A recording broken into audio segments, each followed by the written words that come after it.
સુખધામ હવેલી ખાતે રાધા અષ્ટમી નિમિત્તે કમળ ચોકમાં રાસ ગરબાનો રંગારંગ કાર્યક્રમ યોજવામાં આવ્યો હતો.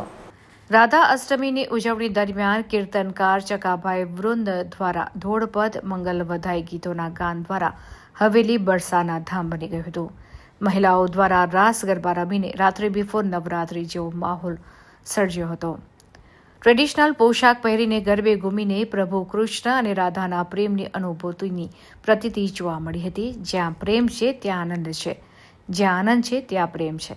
બરસાનામાં બિરાજતા ઠાકોરજીની પ્રિય પ્રાણ વલ્લભા ભક્તોની રાધા રાણીના જન્મોત્સવની એટલે કે રાધા અષ્ટમી પર્વની વ્રજનો માહોલ છવાયો. આમ રાધા અષ્ટમી પર્વની આન બાન અને શાન સાથે ઉજવણી કરવામાં આવી હતી.